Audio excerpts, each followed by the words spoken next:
Excelentíssimo senhor presidente, senhores vereadores, a quem nos acompanha aqui do plenário e da TVL, muito boa tarde. É um prazer e uma honra estar novamente aqui desta tribuna. Começo meu pronunciamento, senhor presidente, dizendo de um programa que já foi relatado aqui por outros vereadores, que é o programa Blumenau Cidade Jardim. Esta semana teve mais uma etapa deste projeto, que é dividido em 10 projetos separados. Um deles é o Adote uma Praça.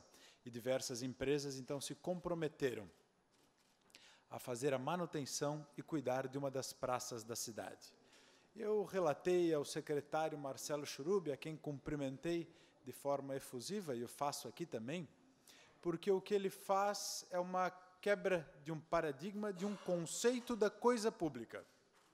Na mentalidade das pessoas está incutido que a coisa pública pertence ao Estado, pertence a um governo, mas não, pertence a todos nós, pertence a mim, a você que nos ouve, a todas as pessoas que de fato constroem o município de Blumenau, o Estado de Santa Catarina e o Brasil. Tudo que é público é nosso.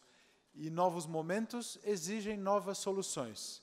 Quando a Secretaria Municipal de Manutenção e Conservação propõe um cuidado compartilhado numa convergência de esforços entre o poder público municipal e a sociedade civil, ela cria um novo conceito. Ela, de fato, faz com que as pessoas entendam do que o que é público é nosso e nós temos direitos e deveres sobre tudo aquilo que é público. Então, quando ele faz esta proposta à sociedade blumenauense, ele mexe com o nosso brio, com o nosso orgulho, e muitas vezes, quando a sociedade diz que quer fazer alguma coisa, que quer ajudar, não encontra alternativas. E esse é um meio que a Secretaria de Manutenção, que o Poder Executivo dá, para que a pessoa participe mais, que exerça a sua cidadania, participando do dia a dia da sua cidade. O vereador Ricardo Alba já trouxe um tema, e que eu quero ressaltar aqui. É acerca do governo federal, vereador Almir. O governo federal anuncia a privatização. E privatização teve uma época que era um termo demonizado. Foi demonizado por um grupo político que não queria a eficiência, por um grupo político que não queria a diminuição do Estado. Com divergências do atual governo, mesmo com divergências, nós temos que concordar que é uma atitude correta, deve ser levada a cabo, claro, com todos os cuidados, com cuidado nos contratos, com cuidado nas licitações, nas concessões, nas outorgas, mas deve ser feito. Será privatização de 18 aeroportos, 2 rodovias, 16 terminais portuários, 16 concessões de energia, 4 empresas públicas, e uma parceria público-privada em telefonia.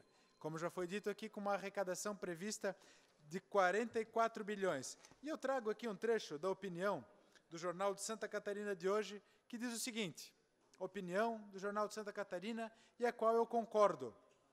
Anunciada intenção do governo federal de privatizar a Eletrobras é uma decisão bem-vinda, que já vem com atraso, pois é esperada desde o momento em que o controle por parte do poder público deixou de fazer qualquer sentido também nesta área.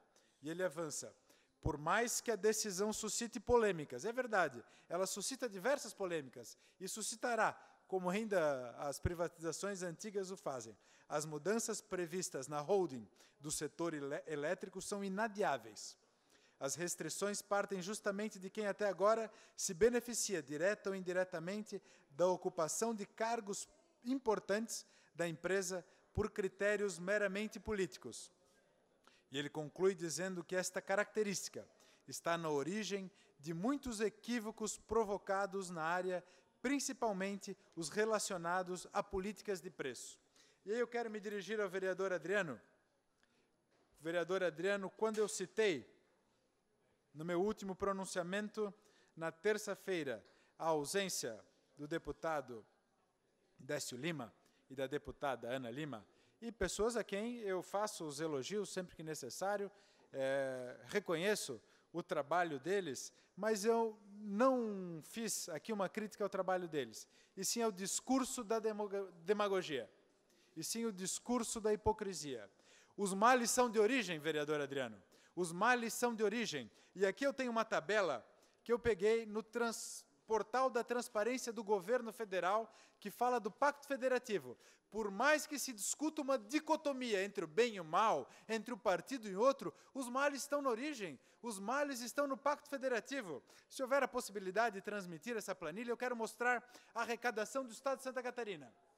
2014, Estado de Santa Catarina arrecadou 45 bilhões de reais ao governo federal. E o que ele recebeu em volta?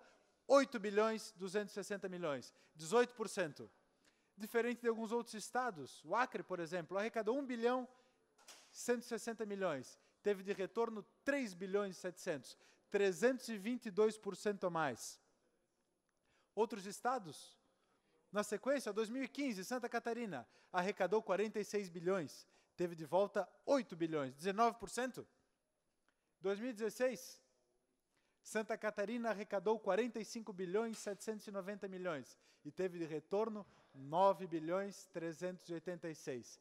20% daquilo arrecadado. Então, o que eu digo é que são males de origem. Concedo a parte, Vossa Excelência. Vereador Adriano Pereira, em a parte. Vereador Silvio, concordo que os males são de origem de fato, porque há muito tempo que precisamos tratar da questão do novo Pacto Federativo. Inclusive, tive numa marcha dos vereadores do Brasil inteiro, participando na primeira legislatura em Brasília, e lá um dos temas era justamente isso, porque, de fato, a maior parte da fatia do bolo tem que ficar no município, nos municípios, e não na esfera federal, para servir de roubalheira, como a gente está vendo lá em Brasília, né, e envergonhando toda a classe política e inclusive aqueles que nada tem a ver com tudo isso que acontece.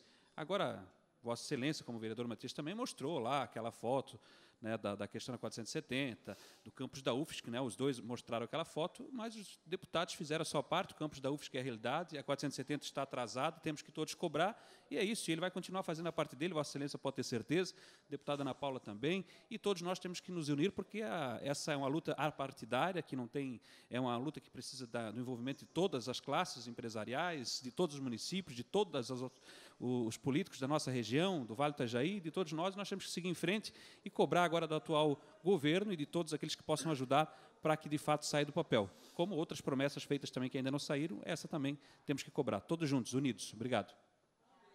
Por isso mesmo que eu faço esse pronunciamento dirigido a Vossa Excelência, para dizer que eu tenho respeito pelo seu trabalho, como vereador, como cidadão, tenho respeito pelo trabalho dos deputados que representam a nossa região, e a crítica não foi uma crítica pessoal, mas sim uma compreensão, um entendimento, e fazer com que todos nós possamos vir a entender que os males são de origem. E nós temos o dever de unir os nossos esforços, unir as nossas vozes, para cobrar, de fato, a alteração no Pacto Federativo, rejeitar a proposta do Distritão discutida em Brasília. Isso é um absurdo sem tamanho, inconcebível até a discussão de algo nesse sentido. Rejeitar o fundo partidário, bilionário, não faz nenhum sentido quando estados e municípios sofrem com a carência de recursos. Então, se eventualmente um dos 5.500 prefeitos brasileiros não conseguem fazer tudo aquilo que querem, é porque tem muita dificuldade com o orçamento, os estados têm dificuldade e um poder muito pequeno, mas muito pequeno mesmo de investimentos, porque tem uma folha pesada, arrecadam recursos e o retorno dos impostos arrecadados são muito pequenos. Senhor presidente, me concede mais um minuto? Mais 2 minutos. Por gentileza, muito obrigado. Então, quero dizer também aos demais vereadores que toda vez que fazemos aqui alguma crítica a algum partido, fazemos alguma crítica à postura, não é sobre a pessoa, não é sobre um determinado político. Eu não gosto desse discurso de dicotomia entre o bem e o mal, entre o certo e o errado. Eu tenho certeza que todos nós aqui, todos nós vereadores, que deputados empenhados em fazer o seu melhor possível, fazem o melhor que podem dentro das suas condições, dentro do seu conhecimento, dentro da sua capacidade, para representar com honestidade, com seriedade e dignidade aqueles a que se dedicam a fazê-lo. Então, essa aqui é uma casa de contradições, é uma casa de ideias, é uma casa de debate. Vereador Gilson, eu tive uma solicitação, e me dirijo agora a Vossa Excelência, do presidente Ceterbi. No último pronunciamento, Vossa Excelência diz que nada é feito pela questão da segurança lá na rodoviária, e ele me encaminhou, depois eu entrego aqui para Vossa Excelência, ofícios deste ano, encaminhados ao 10º Batalhão de Polícia Militar, pedindo policiamento ostensivo nas imediações de dentro do terminal rodoviário Hercílio Deck. Ele dá aqui todas as razões, e também ao diretor de política pública sobre droga e reintegração social, também pedindo apoio, e ele justifica dizendo que há, que circulam naquela região gente que usa droga, que tem problema social, e ele pede, então, um apoio, assim como também em abril fez novamente um grande texto aqui, um ofício ao Jefferson Schmidt, comandante do 10º Batalhão da Polícia Militar, pedindo apoio na segurança, pedindo apoio, inclusive colocando à disposição aqui no terminal um espaço para a Polícia Militar, com ar-condicionado, com cadeiras, enfim, todo o conforto para que os policiais possam lá trabalhar, e ainda comunica aqui que há servidores de carreira que ocupam vaga de agente de vigilância, que trabalham lá das 20 horas às 24 e da 1 às 5 da manhã, de segunda a sexta-feira, e outro das 18 horas às 6 da manhã, dia sim, dia não, numa escala de trabalho de 12 por 36. Então, o que eu quero dizer, o que ele me pediu, é que tem feito esforços neste sentido para melhorar a segurança da rodoviária de Blumenau. Muito obrigado, senhor presidente.